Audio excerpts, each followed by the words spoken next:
Chapter 5 Text 1 Arjuna Vacha Sanyasam Karmanam Krishna Punaryogam Cha Samshasi Yashayayatayo Ekam Tanme Bruhi Sunishchitam. Arjuna Vacha, Arjuna said, Sannyasam, renunciation, karmanam, of all activities, Krishna, O Krishna, Puna, again, Yogam, devotion service, Cha, also, Samshasi, you are praising, Yat, which, Shreya is more beneficial, Etayo, of these two, Ekam, one, Tat, that, may, unto me, Bruhi, please tell, Sunishchitam, definitely.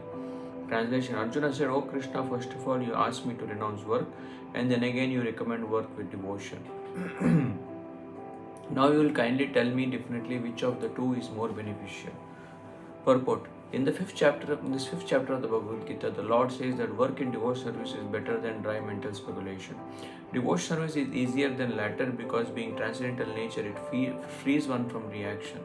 In the second chapter, preliminary knowledge of the soul and its entanglement in the material body were explained.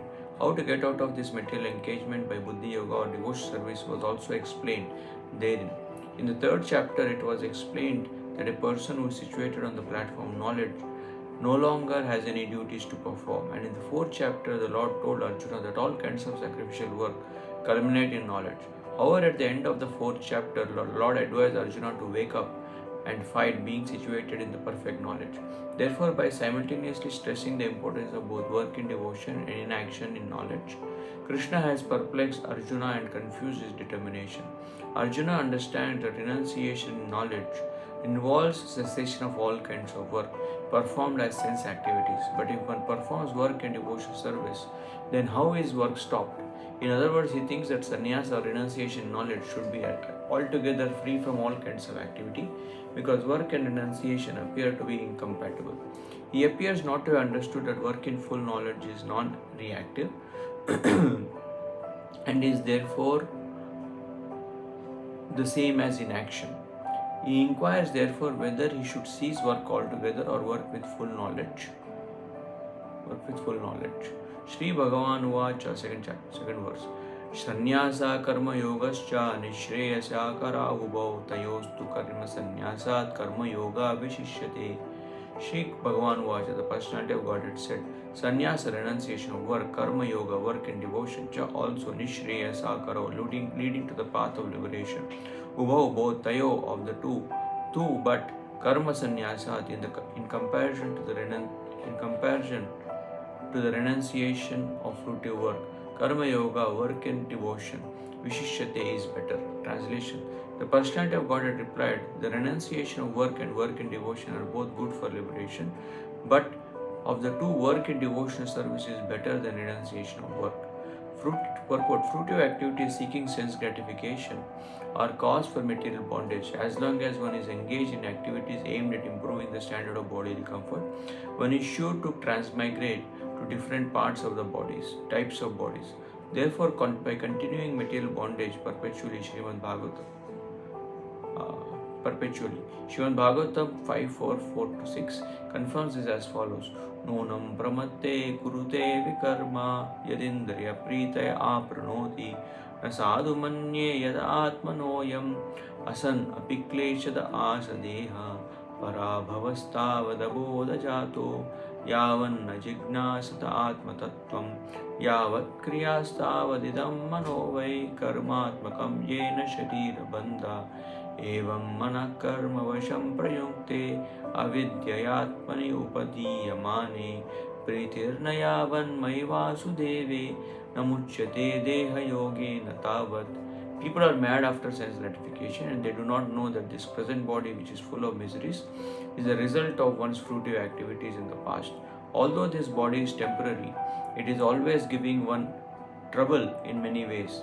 Therefore, to act for sense gratification is not good. One is considered to be a failure in life as long as he makes no inquiry about his real identity. As long as he does not know his real identity, he has to work for fruitive results for sense gratification. And as long as one is engrossed in the consciousness of sense gratification, one has to transmigrate from one body to another. Although the mind may be engrossed in fruitive activities and influenced by ignorance, one must develop a love for devotional service to Vasudeva. Only then can one have the opportunity to get out of the bondage of material existence. Therefore, jnana or knowledge that one is not this material body but the spirit soul is not sufficient for liberation. One has to act in the status of the spirit soul, otherwise there is no escape from the material bondage. Action in Krishna consciousness is not, however, inaction on the fruitive platforms. Activities performed in full knowledge strengthen one's advancement in real knowledge. Without Krishna consciousness, mere renunciation of the fruitive activities does not purify the heart of a conditioned soul. As long as the heart is not purified, one has to work on the fruitive platform. But action in Krishna consciousness automatically helps one escape the result of fruitive action so that one need not descend to the material platform. Therefore, action in Krishna consciousness is always superior to renunciation, which always entails a risk of falling. Renunciation without Krishna consciousness is incomplete, as is confirmed by Srila Rupa Goswami in the Bhakti Rasamrita Sindhu 12258. Prapanchikataya buddhya harisambandhi vastuna mumukshubhi parityago vairagyam falgu katyate. When persons eager to achieve liberation renounce things related to the Supreme Personality of Godhead, thinking them to material, their renunciation is called incomplete. Renunciation is complete when it is in knowledge that everything in existence belongs to the Lord, and that one should claim proprietorship over anything.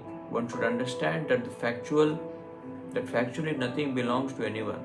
Then where is the question of renunciation? One who knows that everything is Krishna's property is always situated in renunciation. Since everything belongs to Krishna, everything should be employed in the service of Krishna. This perfect form of action in Krishna consciousness is far better than any amount of artificial renunciation by a sannyasi of the Mayavadi school. Text 3. Gneyasa nitya sannyasi yona dveshti nakangshati nirdvandvo hi nitya sattvasto sukham bandhat pramuchyate. Gneya should be known, saha hi nitya always sannyasi renouncer, yaha who na never dveshti abhors, na nor kankshati desires, nirdvandva free from all dualities, he certainly mahabaho mighty armed one. Sukham happily bandhat from bondage, pramuchyate is completely liberated. Translation: one who neither hates nor desires the fruits of his activity is known to be always renounced.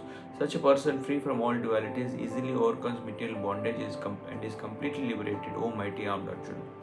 Purport: one who is fully in Krishna consciousness is always a renouncer, because he feels neither hatred nor desire for the results of his actions.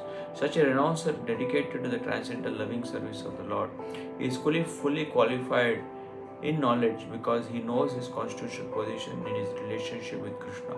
He knows fully that Krishna is the whole, and that he is the part and parcel of Krishna. Such knowledge is perfect because it is qualitatively and quantitatively correct. The concept of oneness with Krishna is incorrect because the part cannot be equal to the whole. Knowledge that one is one in quality yet different in quantity is correct transcendental knowledge, leading one to become full in himself, having nothing to aspire or to lament over. There is no duality in his mind, because whatever he does for Krishna. Being thus freed from the platform dualities, he is liberated even in this material world. Text 4. Sankhya Yoga Pritog Bala Pravadanti Na Pandita Ekam Api Asti Tat Samyak Ubayor Vindate Phalam. Sankhya, analytical study of the material world. Yoga, work in devotional service. Pritag, different. Balaha, the less intelligent. Pravadanti, na, never. Pandita, the learned. Ekam, in one. Api, even. Ashrita, being situated. Samyak, complete. Ubayo, of both. Vindate, enjoys. Phalam, the result. Translation: only the ignorant speak of devotional service, karma yoga, as being different from the analytical study of the material world, Sankhya. Those who are actually learned say that he who applies himself well to one of these paths achieves the result of both. Translation: purport. The aim of the analytical study of the material world is to find the soul of existence. The soul of the material world is Vishnu or super soul. Devotional service to the Lord entails service to the super soul. One process is to find the root of the tree, and the other is to water the root. The real student of Sankhya philosophy finds the root of the material world, Vishnu, and then in perfect knowledge engages himself in the service of the Lord. Therefore, in essence, there is no difference between the two, because the aim of both is Vishnu. Those who do not know the ultimate end say that the purposes of Sankhya and Karma Yoga are not the same, but one who is learned knows unifying aim in these different processes. Text 5. Yat Sankhya prapyate sthanam tad yogairavigamyate ekam Sankyam cha yogam cha ya pashyati sapashyati. Yet what Sankhya by means of Sankhya philosophy prapyate is achieved sthanam place that yoga by devotional service api also gamyate one can attain ekam one Sankyam analytical study cha and yogam action devotion cha and ya one who pashyati sees saha hi pashyati actually sees. Translation: one who knows that the position reached by the means of analytical study can also be attained by devotional service, and who therefore sees analytical study and devotional service to be on the same level, sees things as they are. Purport: the real purpose of philosophical research is to find the ultimate goal of life. Since the ultimate goal of life is self-realization, there is no difference between the conclusions reached by the two processes. By the Sankhya philosophical research, one comes to the conclusion that a living entity is not part and parcel of the material world but of the Supreme Spirit whole. Consequently, the spirit soul has nothing to do with the material world. His actions must be in some relation with the Supreme. When he acts in Krishna consciousness, he is actually in his constitutional position. In the first process, Sankhya, one has to become detached from matter. In the devotional yoga process, one has to attach himself to work of Krishna consciousness. Factually, both processes are the same. Although superficially one process appears to involve detachment and the other process appears to involve attachment. Detachment from matter and attachment to Krishna are one and the same. One who can see these things as they are. One who can see these things as they are.